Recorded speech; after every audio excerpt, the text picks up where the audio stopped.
السلام علیکم. محمد اظہر صدیق اپنے پروگرام میس ویوز کے ساتھ حاضر خدمت ہے. 19 جنوری 2026 پیر کا دن ہے. عدالتیں کہاں کھڑی ہے؟ ذرا غور کریں اس بات کے اوپر. عمران خان اور بشرا بیوی سے ملاقاتیں اور ہم اپنی لیگل اور باقی سوشل اسٹریٹجی میں کہاں مار کھا رہے ہیں. ٹھیک ہے جی، ملک میں آپ کو پتہ ہے ہنگامی حالات ہیں، سے کیسے نپٹا جا سکتا ہے، اور بسنت خونی بسنت کیسے ہوتی جا رہی ہے. آج کے واقعات آپ کے سامنے آ چکے ہیں.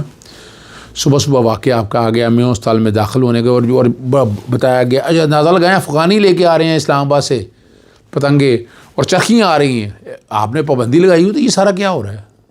میں نے کیا کہا تھا؟ میں نے یہ آپ کنٹرول نہیں کر پائیں گے. ایک دفعہ بسنت کی آپ نے اس طرح اجازت جلد بازی میں دے دی تو یہ آگے 50 سال تک اجازت نہیں ملنی ہے آپ کو. تو اس لیے خدا رہا یار اس کام کو بڑے غور سے سوچ سمجھ کے کریں، آپ کو بہتری نظر آئے گی اور سسٹم بہتری کی طرف جائے گا. میں بار تذکرہ کرتا ہوں اس بات کا. اور شیخ امتیاز محمود اور اجاز شفیع جو ہے 2 ایم پی ایز ہیں، ان کی طرف سے جو ہے ایک آئینی درخواست دائر کر دی ہے لاہور ہائی کورٹ میں، جہاں ایکٹ جو ہے نا چیلنج کیا گیا. ان کی طرف سے بات بھی سامنے آ چکی ہے. میں اور دیکھیے مقصد یہ صرف سیب بسنت کے حوالے سے، اور سیب بسنت نہیں ہو پا رہی یہ مان لے بات، اس بات کو سامنے رکھتے ہوئے گلے مٹ کاٹے. ہمارے ایک دوست ہیں ناصر خان صاحب، صحافی ہیں، انہوں نے بتایا کہ جناب ان کے تو منشور میں یہ چیزیں نہیں ہیں. جب منشور میں نہیں تو چیزیں کیسے لا سکتے ہیں؟ یہ ان کا کہنا ہے. بہرحال انہوں نے کالم لکھی ہیں، کچھ اور کالم لکھی ہیں، وہ تفصیلات ساری میں نے عدالت کے سامنے میں تو لاتا رہوں گا، میں ایک چیز بتاتا رہوں گا، اور میری کوشش ہوگی کہ میں حقائق سے ہٹ کر بات آپ سے کوئی نہ کروں. صحیح ہے نا جی؟ یہ پوزیشن ہے ساری. ایک بار جو ہے نا نظام لگتا ہے، لوگ کہتے ہیں شریفوں کے سامنے لیٹ گیا، ٹھیک ہے، اور اداروں نے اپنی ساکھ کو بلائے طاق رکھا، غلامی کا شاید توق پہن لیا. یہ باتیں ساری ہو رہی ہیں، ٹھیک ہے نا جی. لیکن جو چیزیں سمجھ نہیں ہیں نا، لاہور ہائی کورٹ کیا کر سکتی تھی کہ جب عدالت نے بری کر دیا، ایویڈنس تھی یا نہیں میں ان میں نہیں جانا چاہتا، لیکن نیب کا کردار آپ لوگوں کے سامنے اویلیبل ہے، ٹھیک ہے نا جی. اور شہباز شریف کو بیرون ملک سے واپس لانے کے لیے دائر جو نیب کی درخواست ہے نا، وہ غیر مؤثر ہونے پر نپٹا دی گئی ہے. 2020 میں نا شہباز شریف کو بیرون واپس لانے کا یہ اقدام چیلنج کیا تھا. آشیانہ اور رمضان شوگر مل ریفرنس تھے، یاد ہونے چاہیے آپ کو، ٹھیک ہے نا جی. اور درخواست چونکہ واپس آ چکے ہوئے ہیں تو درخواستیں غیر مؤثر لگی ہی نہیں. صرف بتانا یہ مقصد یہ ہے کہ آپ کے سامنے ان عدالتوں کے سامنے معاملات کیا ہیں. جب جلدی سننا تو سن لیے جاتے ہیں، لیکن اس طرح کی باتیں ہم آپ کے سامنے آ چکی ہیں. اس طرح مریم صفدر کے خلاف بھی شوگر مل میں ضمانت منسوخی دائر کی تھی نیب نے، ٹھیک ہے نا جی، اور 2020 میں دائر کی تھی. اور بعد میں کیا عمران خان صاحب کے دور کی بات بھی بتا رہا ہوں. آپ اندازہ لگا لیں کہ اس وقت بھی یہ کہا جا رہا تھا کہ نیب مسئلہ ہی کوئی نہیں، عمران خان چلا رہے ہیں. آپ کے سامنے چیزیں ساری آپ کے سامنے آ چکی ہیں. یہ کچھ چیزیں ایسی ہیں جو ریکارڈ یہ دیکھیں جو آپ ٹال نہیں سکتے ہیں. صحیح ہے نا جی. اور بینچ اچھا ہے، دونوں ججز بہت زبردست ہیں، اور نیب کا ایک علیحدہ بینچ بنا کے اب نیب کے کیسز نپٹنا شروع ہو جائیں گے. ورنہ وہ لگایا گیا تھا اس طرح دہشت گردی کے جو کورٹ کے جج ہیں جیسے شہباز، انہوں نیب کی درخواستوں کی باری ہی نہیں آتی تھی. وہاں یہ حالات ہو چکے تھے. صحیح ہے نا جی. اور عوامی تاثر یہی ہے کہ جو اس کی حکومت ہوتی ہے اسی میں مخالفین کے دور میں نیب کے کیسز بنتے اب ختم ہو جاتے ہیں. یہ ایک عموماً بات ہمیشہ سے چلی آ رہی ہے. عمران خان نے یہ بات آگے توڑی ہے. عمران خان نے اپنے خلاف کیسز اپنے خلاف دور کے اندر ہی عدالتوں میں لڑے اور عدالتوں میں کامیابیاں حاصل کی ہیں جی. صحیح ہے نا جی. لیکن یہ شریف خاندان کے حوالے سے بازی میں ایسا ہوتا رہا ہے کہ نیب اگر سزائیں ملی، اگر کہ حالات بنے، دور ان کے نہیں تھے جب یہ اپنے دور میں آ کر واپس یہ تب یہ معاملات سامنے آ سکیں. اب چونکہ عدالتیں تو ان دونوں کیسز میں عدالتیں کچھ نہیں کر سکتی تھی اگر نیب اگر یہی بنتا جو حالات نظر آ رہے ہیں. نیب اب وہ نیب رہی نہیں. آپ بتا دیں 3.5 سال 4 سالوں کے اندر کتنے کیسز بنے ہیں کرپشن کے، آپ خود بتا دیں. کیا کرپشن ختم ہو گئی ہیں؟ جہاں کسی کے بارے میں کوئی بات کہی جاتی ہے، وہ پیپرا کے بارے میں کوئی بات کی ہے تو وہ اپنا national cyber crime investigation agency کے نوٹس آ گئے. یعنی اب کسی ادارے کے بارے میں بات ہی نہ کر سکیں آپ. جو ظلم اور زیادتی ہو رہی ہے وہاں کوئی نہ بول سکے. اب حالات یہ ہو چکے ہیں، آپ کو سمجھنے والی بات یہ ہے. اور سپریم کورٹ کی بے توقیری پر جسٹس یحییٰ فریدی صاحب سخت برہم ہو گئے. اچھا غصے میں بھئی آپ نے عدالتوں کی پوزیشن رکھی نہیں ہے سر، ایسا کیا کریں اب کیا گئے.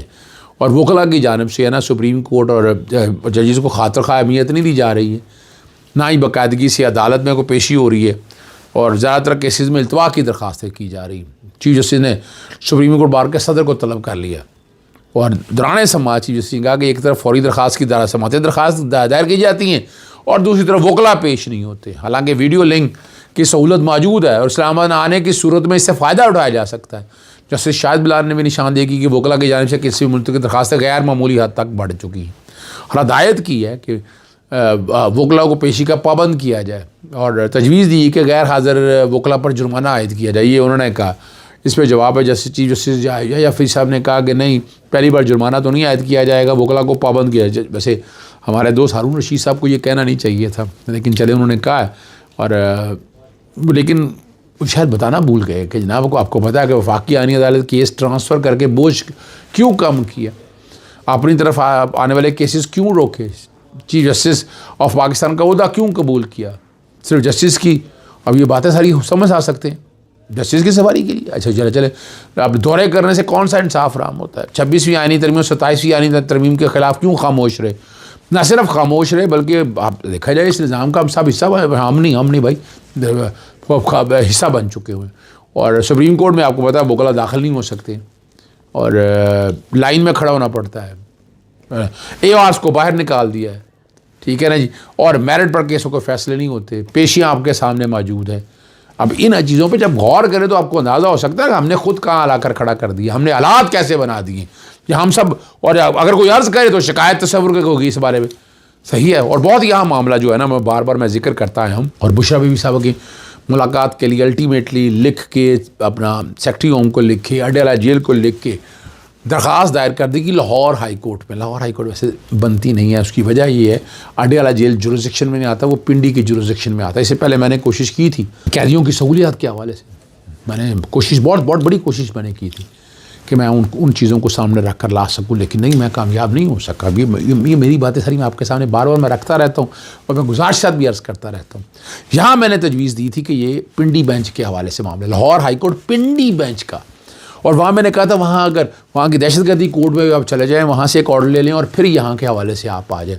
یہ اب درخواست جو ہے نا بشرا بی بی اپنی بیٹی کی اجازت کے لیے جو ہے نا لاہور ہائی کورٹ میں درخواست دائر کی، پنڈی لاہور بینچ کے اندر، تو رجسٹرار آفس نے اعتراض عائد کیا، انہوں نے کہا کہ یہ پنڈی بینچ میں ہونی چاہیے، اور اب جو درخواست بالکل قانونی کہ جیل رولس کے مطابق ان کی والدہ صاحبہ سے ملاقات نہیں کروائی جا رہی، صاحبزادی صاحبہ کی بات میں کر رہا ہوں، اور جیل شیڈیول کے مطابق منگل کا دن جو ہے وہ قیدیوں سے ملاقات کا ہوتا ہے، اور بار بار کوششوں کے باوجود سپرنٹینڈنٹ جیل والدہ سے ملاقات کی اجازت نہیں دے رہے، بنیادی حقوق متاثر ہو رہے ہیں، اور عدالت کی جانب سے رجسٹرار آفس کے اعتراض کا فیصلہ، اور اب دیکھیں نا اب یہاں انہوں نے اس پہ فیصلہ اگر دیکھا جائے وہ مینٹین ہی رکھنا، انہوں نے کہنا جائیں پنڈی بینچ کے اندر جائیں۔ ماضی کے اندر یہ بہت سی ایسی چیزیں میں دیکھ چکا ہوں، ایک بہت ہی جو ایک عجیب سا تکلیف دہ سانحہ ہے، اور وہ گل پلازا جو ہے فائر سیفٹی قانون پر عمل درآمد نہیں ہو رہا، ٹاسک فورس تشریک نہ دینے کا معاملہ سندھ ہائی کورٹ میں پہنچ گیا۔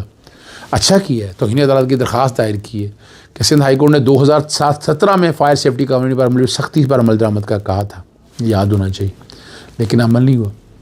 کمشنر کراچی، ڈپٹی کمشنر اور اسسٹنٹ کمشنر ٹاسک فورس قائم کرنے کا کہا تھا، عمارتوں کا معاملہ اور فائر سیفٹی پر عمل درآمد کے حوالے سے بڑی باتیں کی تھی۔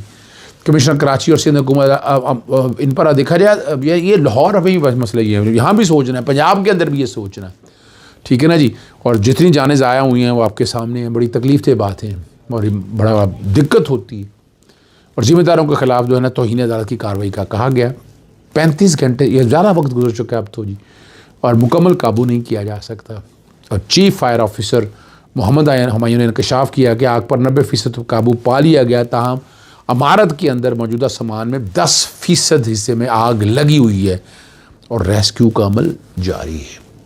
اب اس پہ نیشنل ڈیزاسٹر مینجمنٹ اتھارٹی کا NDMA کہاں ہے، باقی ادارے کہاں ہیں؟